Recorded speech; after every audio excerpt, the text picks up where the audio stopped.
They say a woman's happiest day is her wedding day. But what happens when the man you trusted, the family you believed would accept you, turns that sacred moment into your worst nightmare? What happens when champagne meant for celebration is poured over your head in mockery? When the veil you wore with hope is ripped from your hair by the same people who smiled at you just weeks before? And what happens when they discover, too late, that the woman they humiliated was never the person they thought she was? This is the story of a wedding that should never have happened, a betrayal that cut deeper than any knife, and a revelation that destroyed an entire family in less than 30 minutes.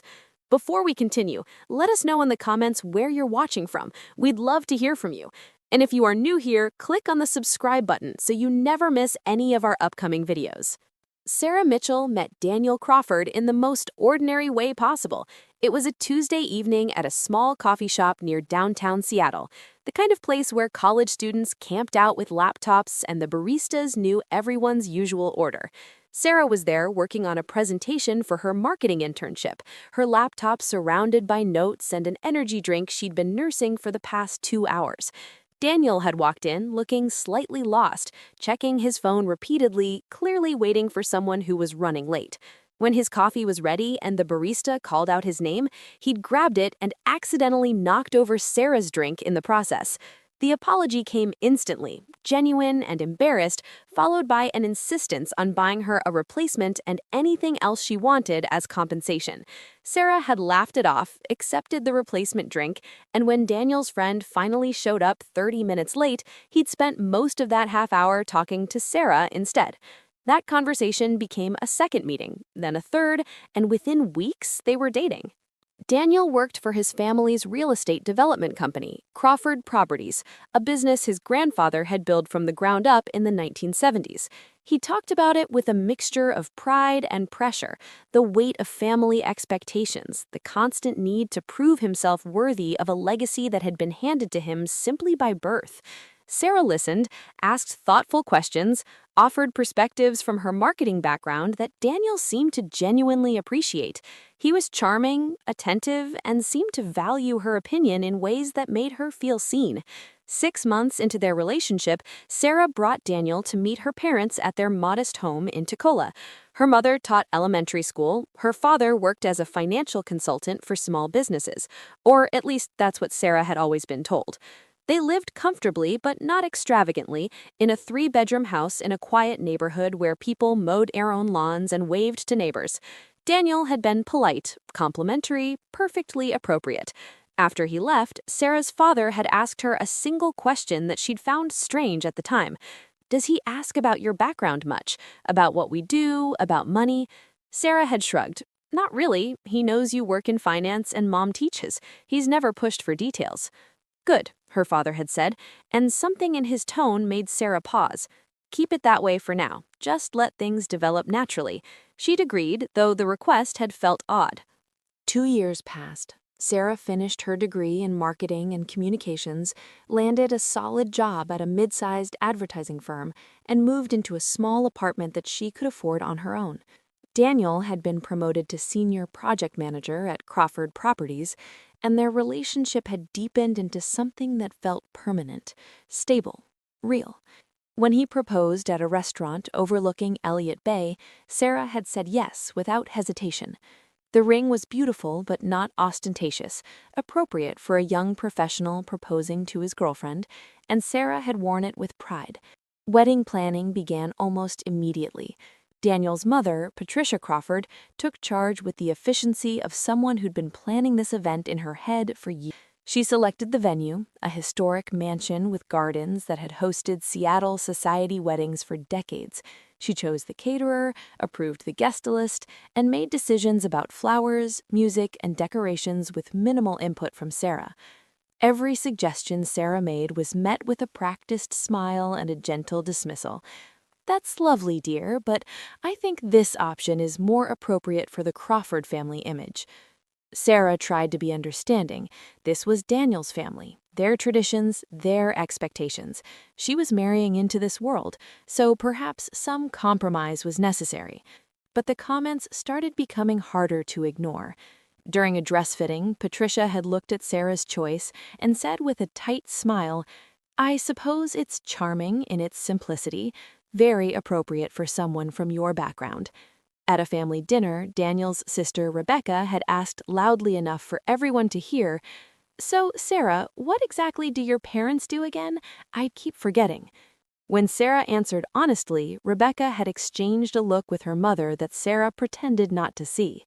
The wedding was set for 6 weeks away when things began to shift in ways Sarah couldn't quite identify. Daniel became distant, distracted, taking phone calls in other rooms and spending long evenings at family meetings he claimed were about business expansions. When Sarah asked about it, he'd kiss her forehead and assure her everything was fine, just work stress, nothing for her to worry about. She believed him because she loved him, because she'd built a future in her mind with this man, because walking away would mean admitting she'd been wrong about him from the start. What Sarah didn't know, what she couldn't possibly know, was that 3 weeks before the wedding, Daniel's father Richard had received a phone call that changed everything. The voice on the other end had been calm, professional, and had introduced himself as James Mitchell. "I believe we should meet, Mr. Crawford. I have a business proposition that could transform Crawford Properties entirely." Richard had agreed immediately, because in the world of commercial real estate development, opportunities didn't often call you directly. They met at a private office downtown, neutral territory, and Richard had arrived prepared with portfolios and projections, ready to pitch his company's capabilities. James Mitchell had listened politely, then had leaned forward and said something that made Richard's heart stop. "I'm interested in partnering with Crawford Properties on a development project worth approximately $800 million over the next 4 years. Luxury commercial spaces, residential towers, mixed-use developments across the Pacific Northwest. Your company's local reputation and connections combined with my resources could create something remarkable." Richard had barely been able to breathe. $800 million. It was more than salvation for a company that had been struggling quietly for the past 3 years. It was legacy-defining, generation-changing, the kind of opportunity that came once in a lifetime. "There's a condition," James had said, his tone unchanged. "My daughter." Richard had blinked in confusion. "I'm sorry?" "My daughter is 26, accomplished, intelligent, but I'm protective of her because of our family's position. She saw your son's photograph in the preliminary research my team conducted on your company. She's expressed interest in meeting him." The words had hung in the air, impossible and yet being spoken. James Mitchell had continued, "I'm not asking you to force anything, Mr. Crawford, but I am asking that your son give my daughter a genuine opportunity for a relationship. If things develop naturally, wonderful. If not, then we'll revisit the business arrangement. But I need to know that your family will treat my daughter with the respect and consideration she deserves." Richard had sat there trying to process what was being asked. "Your daughter wants to meet Daniel." "More than meet," James had said. "She wants the possibility of a future with him, if they're compatible. I'm a father first, Mr. Crawford. My daughter's happiness matters more than any business deal, but I also believe that sometimes opportunity and personal happiness can align. The contract is contingent on your son ending his current engagement and pursuing a relationship with my daughter." Richard had driven home in a fog, his mind racing through implications and possibilities. $800 million versus a wedding to a girl from an unremarkable background. Strategy versus sentiment. Legacy versus a relationship his son had with someone who brought nothing substantial to the family table. When he'd told Daniel and Patricia that evening, laying out the opportunity with clinical precision, he'd watched his son's face carefully. Daniel had been silent for a long time, and when he finally spoke, his voice had been quiet. "I'm supposed to just dump Sarah? Call off the wedding?" "Not call off," Richard had corrected. "That makes us look unstable, like we can't follow through on commitments. It raises questions. No, you go through with the ceremony, let everyone gather, and then at the altar you end it. Make it clear she wasn't suitable, that you realized at the last moment she wasn't right for the Crawford family. That way our reputation stays intact and we're free to pursue the Mitchell connection." Patricia had nodded slowly, clearly calculating social angles. If he quietly cancels, people will wonder what we did wrong, what scandal we're hiding. But if he ends it at the altar, making it clear she wasn't at our level, then we're the ones who had standards, who refused to compromise. Daniel had looked between his parents, and Sarah would never know what calculations had run through his mind in that moment. How long had he sat there weighing her against $800 million? How quickly had he decided she was worth less? "All right," he'd finally said. "We go through with the wedding. I'll handle Sarah at the altar. Then we move forward with Mitchell." Richard had smiled and poured scotch for all three of them, toasting to strategic thinking and family legacy. None of them had questioned the morality of what they were planning. None of them had considered that humiliating someone publicly might have consequences beyond hurt feelings.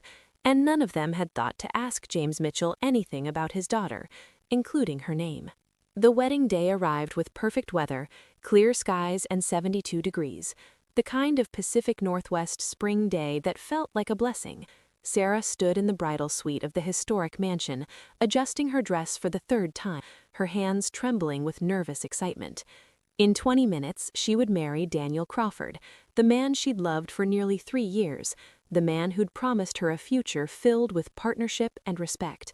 Her parents had arrived that morning, though they'd seemed strangely tense, insisting they'd meet her at the venue rather than ride with her.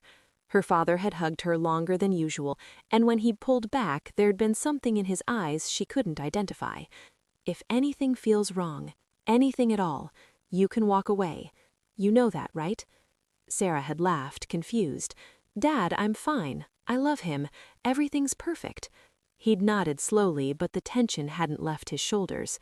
The processional music began, and Sarah walked down the aisle alone, her eyes finding Daniel at the altar. But something was wrong. His expression wasn't joy or love or even nervous excitement. It was cold, calculated, like he was preparing for a business presentation rather than marrying the woman he loved. When she reached him and took his hands, they were ice cold despite the warm day. The officiant began the ceremony, his voice carrying across the gathered guests, 200 people who'd come to witness what Sarah believed would be the happiest moment of her life. She tried to catch Daniel's eyes, to find reassurance there, but he kept looking past her at his family in the front row. Then everything shattered with 4 words: "I can't do this." Daniel pulled his hands away, his voice loud enough to carry across the entire space. The officiant stopped mid-sentence. Sarah's brain went blank with shock. "What?" Daniel took a step back, and his tone when he spoke was casual, almost conversational, like he was discussing the weather. "I can't marry you, Sarah. You're not right for this family. You never were." The words hit her like physical blows. "Daniel, what are you talking about?" "Let's be honest here," he continued, and Sarah watched with growing horror as his mother stood from the front row, as his sister stood beside her, as his father rose with a smile that looked satisfied. "You're beneath our level, Sarah. I was using you for your ideas, your marketing insights, your ability to see things differently, but I've found a better opportunity now." Patricia Crawford moved forward, her voice carrying across the stunned silence. "Did you actually think you belonged here, dear? Look at yourself, a school teacher's daughter. How quaint." Rebecca laughed, high and cruel. "We've been placing bets on when you'd realize you were never actually going to be part of this family." Sarah stood frozen, her mind unable to process what was happening. This had to be a nightmare. This couldn't be real. Then someone behind her, one of the bridesmaids Rebecca had insisted on including, dumped ice water over Sarah's head. She gasped as cold liquid soaked through her veil, her dress, running down her back in shocking streams. Another bridesmaid poured champagne down her shoulders, while the Crawford family laughed, actually laughed at her humiliation. "This is what happens when you forget your place," Richard Crawford announced to the gathered crowd, his voice booming with authority. "When you reach beyond your station and try to claim things that were never meant for you." Daniel grabbed her arm, his fingers digging in hard enough to bruise, his face twisted with contempt. "You were always just useful, Sarah, a tool for the company, someone with fresh ideas we could exploit, but I don't need you anymore." He shoved her, and Sarah stumbled, her wet dress tangling around her legs, and she fell to her knees on the polished floor.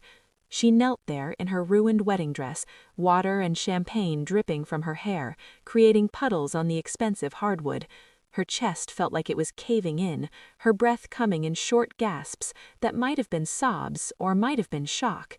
She looked up at Daniel, at this man she'd loved, who she'd trusted with her future, and saw nothing but cold satisfaction in his eyes. The guests sat frozen, some with phones out recording everything, others looking away in embarrassment or disgust. Several people had already stood to leave, unable to watch what was unfolding. Sarah's mind was screaming that this couldn't be happening, that any moment she would wake up and this would be revealed as some horrible anxiety dream. If this story has your heart racing, comment, "I'm still watching." Let's see who's truly here till the end. Then the double doors at the back of the venue exploded open. The sound cracked through the space like a gunshot, and everyone turned to see 3 figures entering.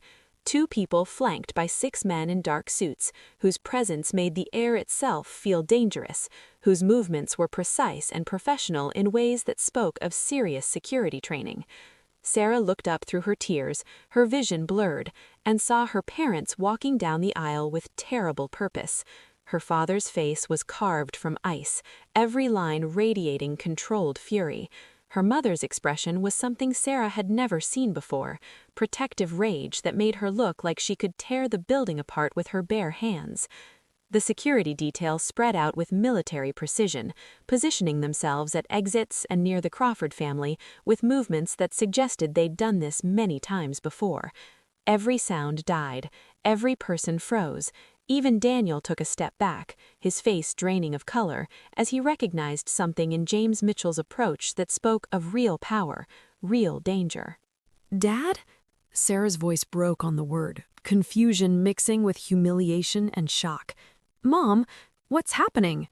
Her father reached her, and when he looked down at his daughter kneeling in a destroyed wedding dress, publicly humiliated and broken, the expression that crossed his face was the most terrifying thing Sarah had ever seen. He helped her stand gently, wrapping his jacket around her shoulders, and then turned to face the Crawford family. "My name is James Mitchell," he said, his voice quiet, controlled, and absolutely deadly. "And you just made the worst mistake of your lives." Recognition crashed through the venue like a tidal wave. Richard Crawford's legs actually buckled, and he grabbed the back of a chair for support. Patricia's face went white as paper. Rebecca made a small sound that might have been a whimper, and Daniel stood frozen, his brain clearly short-circuiting as he tried to connect the modest financial consultant Sarah had described with the billionaire standing before him. "Sarah is my daughter," James Mitchell continued, pulling out his phone with one hand while keeping his other arm around Sarah's trembling shoulders. "My only daughter. And I just watched you assault her, humiliate her, and throw her away like garbage in front of 200 witnesses." He looked at Richard Crawford with contempt that could have stripped paint. "You gambled my daughter for a contract you'll never see, Mr. Crawford. Congratulations on the worst business decision of your life." He brought his phone to his ear, and when he spoke, his voice carried across the silent venue. "Michael, I want Crawford Properties bankrupt within the hour. Call in every loan, every favor, every connection. I want their projects halted, their contracts voided, their reputation destroyed, and I want the world to know exactly why." Then he nodded to someone at the back of the venue, and police officers emerged from where they'd been waiting, moving toward the Crawford family with handcuffs ready. "You're all under arrest for assault," one officer announced. "We have everything on video, multiple angles, multiple witnesses." The Crawford family erupted in panic. Patricia was crying, mascara running down her face as she begged the officers to listen, to understand there'd been a misunderstanding. Rebecca was frantically texting, probably trying to reach lawyers or friends or anyone who could help. Richard stood paralyzed, watching his entire world collapse in real time as his phone began buzzing with calls from business partners, investors, board members, all abandoning a sinking ship. Daniel reached toward Sarah, his hand outstretched, his face desperate in ways she'd never seen before. "Sarah, please, I didn't know. If I had known who you were, who your father was, I never would have—" She looked at him through tears, this man who'd claimed to love her, who'd valued her only for what she could provide, who'd destroyed her the moment he thought he'd found something better. "That's exactly the problem," she said, her voice stronger than she felt. "You only care now because of who my father is. Everything you just did, that was who you really are. That was what you thought I deserved when you believed I had nothing." Officers led the Crawford family away in handcuffs, their protests echoing through the venue as guests sat in stunned silence, phones out, recording everything, already posting to social media where the story would spread like wildfire. Sarah's mother pulled her close, wrapping her in the kind of hug that felt like safety and protection and unconditional love. "I'm so sorry, sweetheart," she whispered. "Your father suspected something when Daniel's father reached out with that contract offer. He had to test them, had to know for certain what kind of people they were before you married into that family. We never wanted you to experience this." Sarah watched through the windows as Daniel was put into a police car, watched his family's carefully constructed world of status and reputation crumble in real time, watched everything they'd built on arrogance and cruelty turn to dust. She'd loved him. She'd trusted him with her heart, her future, her vulnerability, and he'd shown her exactly what that love was worth the moment he thought she had nothing to offer.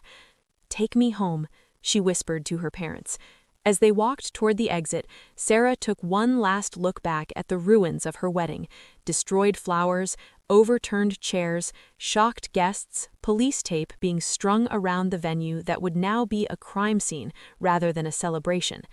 The girl who'd walked down that aisle believing in love and partnership was gone. The woman walking out was someone different, harder, wiser, more careful with trust. 2 weeks later, Sarah sat in her father's office overlooking Seattle, watching him work through emails with the same focused intensity he brought to everything. The Crawford family was facing multiple charges, including assault, conspiracy to commit fraud in the fake contract scheme, and public humiliation that had destroyed their business reputation beyond repair. Their company had filed for bankruptcy after every major investor and partner had pulled out within 72 hours of the wedding disaster. The video had gone viral, watched millions of times, dissected by lawyers and social commentators, and people who couldn't believe anyone could be that cruel, that calculating. Daniel had tried to reach out 17 times, leaving voicemails that progressed from apologetic to desperate to angry as he realized Sarah wasn't going to respond. His last message had been typical of who he really was. "You could fix this. Tell your father to drop the charges, help us rebuild. You owe me that much after everything I did for you." Sarah had deleted it without finishing it, blocked his number, and moved forward. Her father looked up from his computer and studied her carefully. "How are you doing? Really doing?" Sarah considered the question honestly.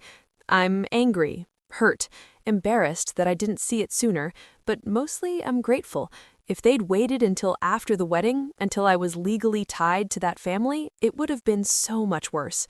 "Your mother and I debated whether to intervene earlier," James admitted, "but you loved him, or you thought you did. If we'd just told you what we suspected, would you have believed us?" Sarah shook her head slowly. "No, I would have defended him. Thought you were being overprotective or classist or unfair. I needed to see it myself." She stood and walked to the window, looking out at the city spread below. "So what happens now? To the Crawfords?" "Richard is facing fraud charges for the contract scheme. My legal team made sure of that. Daniel and his mother and sister are facing assault charges. Their company is finished, their reputation destroyed." Her father's voice was matter-of-fact. "They gambled everything on humiliating someone they thought was powerless, and they lost." "What about me?" Sarah turned to face him. "What happens to my life now?" "That's entirely up to you," James said gently. "You can step back, take time to heal, work through this however you need, or you can step forward. I've been building this company for 30 years, Sarah. Every decision, every risk, every success has been with the goal of leaving something meaningful for you. Not because I need you to take over, but because I think you'd be brilliant at it, if you're interested." Sarah looked at her father. This man who'd built an empire while letting her grow up normal, who'd tested her boyfriend's character before allowing her to make a permanent mistake, who'd dropped everything to protect her when she needed him most. "I'm interested," she said, "but I want to earn it. No special treatment because I'm your daughter. I want to start somewhere real, learn the business from the ground up, prove I belong there." James smiled, pride evident in his expression. "I wouldn't expect anything less." Sarah Mitchell spent the next 3 years working her way through her father's company, starting in marketing where her degree was relevant, then moving through project management, financial analysis, strategic planning, and acquisitions. She worked longer hours than anyone else, asked harder questions, pushed herself to understand not just what the company did, but why and how and whether it could be done better. Colleagues who'd initially whispered about nepotism quickly learned that Sarah earned every promotion, every responsibility, every bit of respect she received. She dated occasionally but carefully, always maintaining boundaries, always watching for signs that someone was more interested in her last name than in who she actually was. Most relationships ended amicably when it became clear the guy couldn't handle being with someone whose professional success outpaced his own, whose father's shadow was long and intimidating, whose past included a very public humiliation that had made international news. Sarah was okay with that. She'd rather be alone than be with someone who saw her as a means to an end. 4 years after the wedding disaster, Sarah was sitting in a coffee shop working on a presentation when someone approached her table. "Excuse me, is this seat taken?" She looked up to see a man about her age, holding a coffee and a laptop, looking genuinely uncertain. The coffee shop was crowded, so the request was reasonable. She gestured to the seat. "Go ahead." They worked in companionable silence for 20 minutes before he spoke again. "I'm sorry, I don't mean to bother you, but are you Sarah Mitchell?" Sarah's guard went up instantly. The tone wasn't accusatory or excited, just curious, but she'd learned to be cautious. "Depends on why you're asking." "I'm Marcus Davis. I work in sustainable architecture, and I just saw your name on some documents related to the new green building project downtown. Your company's approach to environmental integration is really innovative. I've been following the project development for months." He extended his hand. "I promise I'm just a professional admirer, not a stalker or a reporter or anything weird." Sarah shook his hand, studying him carefully. Marcus Davis had an easy smile, genuine interest in his eyes, and seemed completely unaware that he was talking to the woman from the viral wedding video, which meant either he was very good at pretending or he genuinely didn't know. They talked about the project, about sustainable design principles, about Marcus's work designing eco-friendly residential spaces, and Sarah's goals for making commercial development more environmentally responsible. The conversation flowed naturally, intellectually engaging, with none of the calculation or hidden agenda Sarah had learned to watch for. When Marcus stood to leave an hour later, he hesitated. "This might be too forward, but would you want to grab coffee sometime?" Actually, intentionally, not just because a coffee shop was crowded. Sarah considered him for a long moment, running through mental checklists her therapist had helped her develop. Was he asking because of who she was, or because he'd enjoyed their conversation? Did he seem to know about her past, or was he genuinely clueless? Was there any sign he wanted something from her beyond just getting to know her better? "I'd like that," she finally said. "But full disclosure, my last relationship ended badly, and I'm pretty cautious now, so if we do this, we're taking it slow." Marcus nodded seriously. "Slow is good. I just got out of a 3-year relationship 6 months ago, and I'm not looking to rush into anything either. How about we start with coffee and see if we can manage a second conversation as interesting as this one?" They exchanged numbers, and Sarah watched him leave before pulling out her phone and doing what she always did now: research. Marcus Davis, 30 years old, master's degree in sustainable architecture from Berkeley, worked for a small but respected firm specializing in green design, no social media presence beyond a professional LinkedIn profile, no obvious red flags. More importantly, his timeline showed he'd been in a long-term relationship with someone named Jennifer Liu until 6 months ago, which matched what he'd said. He seemed legitimate, normal, unburdened with knowledge of Sarah's past. Their first official coffee date became a second, then dinner, then a walk along the waterfront where Marcus talked about his family's restaurant in the International District and his passion for designing buildings that actually help the environment instead of just claiming to. Sarah found herself relaxing in ways she hadn't since before Daniel, laughing genuinely, sharing opinions without calculating how they'd be received. It was 3 months before Marcus casually mentioned that his mother had sent him an article about Sarah's company. "Oh, apparently you're kind of a big deal. Your company just got named one of the most innovative development firms in the Pacific Northwest. That's amazing." Sarah tensed, waiting for the shift, the change in how he looked at her. And I'm dating someone who's brilliant at what she does." Marcus seemed genuinely confused by her tone. "Should there be something else? Did you know who I was when you approached me in the coffee shop?" Marcus laughed. "Sarah, I approached you because the coffee shop was full and you had an empty seat. I had no idea who you were until we started talking about the green building project and you mentioned your company. Even then, I didn't really care about your company. I cared that you understood sustainable design principles better than most architects I know." He reached across the table and took her hand carefully. "I'm going to guess something happened in your past that makes you suspicious when guys show interest, and that's okay. You don't have to tell me about it until you're ready, but I need you to know that I'm here because you're funny and smart, and you called me out when I was wrong about solar panel efficiency ratings and you weren't afraid to be right. The money and the company and whatever your last name opens doors to, that's all just background noise to me." Sarah felt something in her chest loosen, some knot of tension she'd been carrying for 4 years starting to unwind. "There was a wedding," she said quietly, 4 years ago. "It went badly. I was humiliated publicly by someone I thought loved me, someone who only valued me for what I could provide. It became this whole viral thing, this huge mess, and I've been really careful since then about who I let in." Marcus listened without interrupting, and when she finished, he squeezed her hand.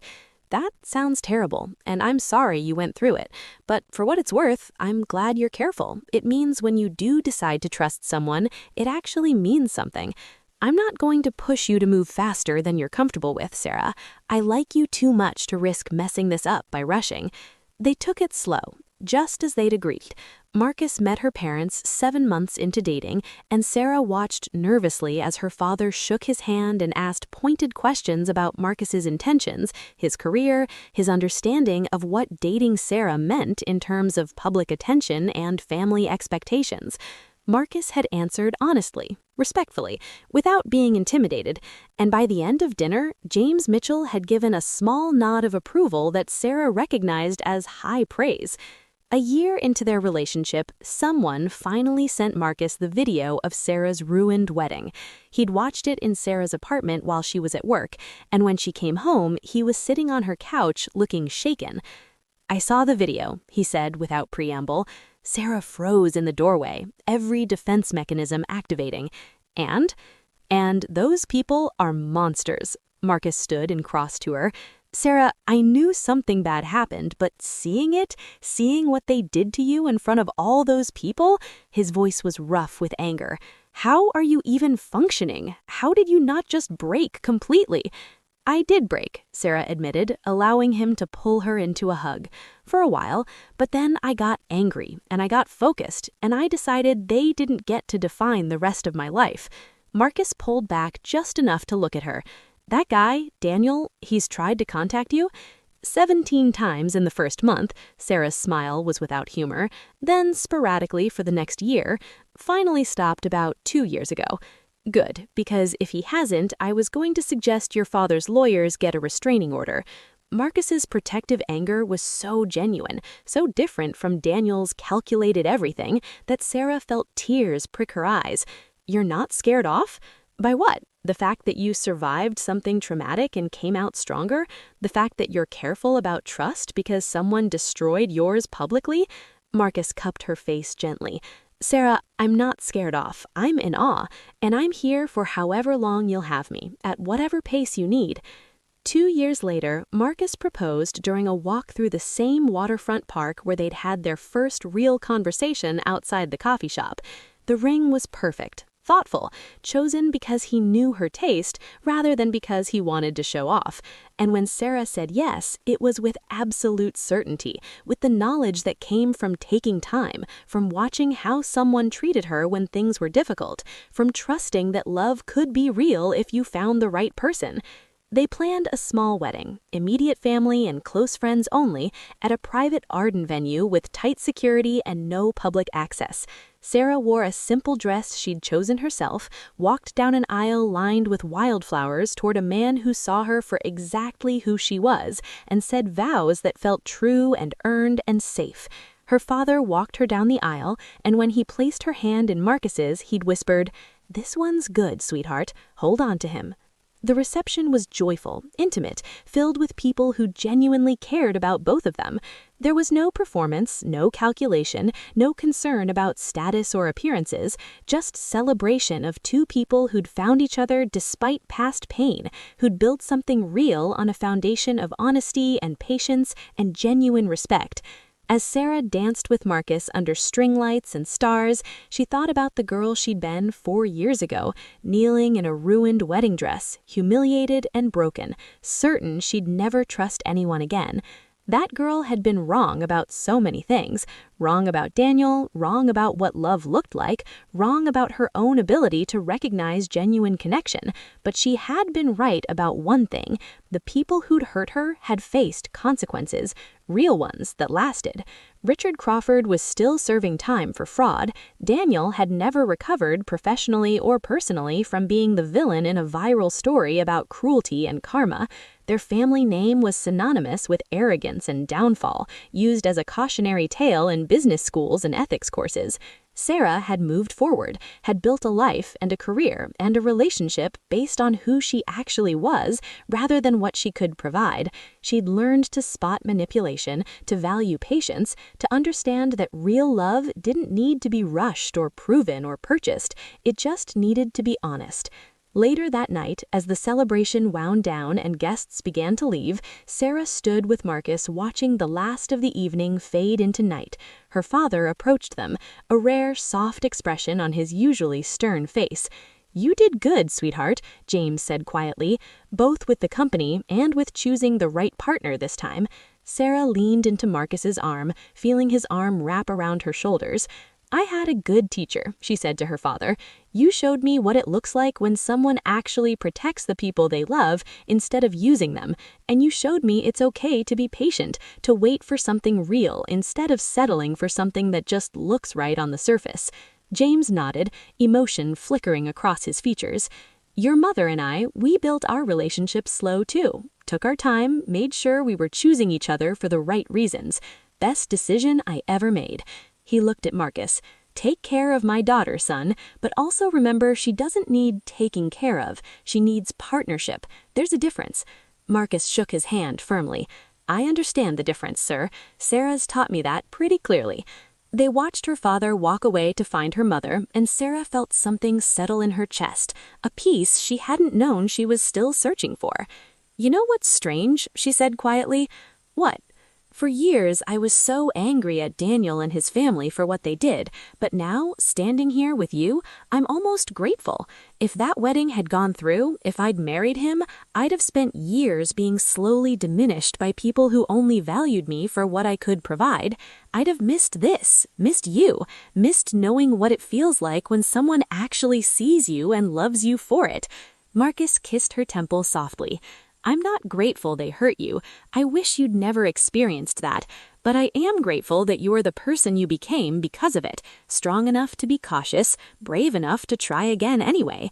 They stood there as stars emerged overhead, music drifting from the garden, surrounded by people who loved them genuinely, building a future based on honesty rather than calculation. And Sarah realized that sometimes the worst thing that ever happens to you clears the path for the best thing to find you if you're willing to heal, to learn, to trust again when the right person proves they're worth it. In the end, Sarah's story wasn't about revenge or karma, though those elements had played their parts. It was about resilience, about refusing to let cruelty define your capacity for love, about knowing your worth even when others tried to convince you you're worthless. The girl who'd been humiliated on what should have been the happiest day of her life had survived, had thrived, and had found genuine happiness with someone who valued her for exactly who she was. And somewhere across the city, the people who tried to destroy her were still living with the consequences of mistaking kindness for weakness, humility for insignificance. They'd learned, too late, that some people you just don't betray, not because of who their father is or how much money they have, but because everyone deserves to be treated with basic human dignity and respect. Treat people well not because of what they can do for you, but because it's simply the right thing to do. You never know who stands before you, and more importantly, you never know who you're becoming when you choose cruelty over kindness. So what do you think about Sarah's journey? Have you ever experienced betrayal that later led to something better? How would you have handled the situation differently?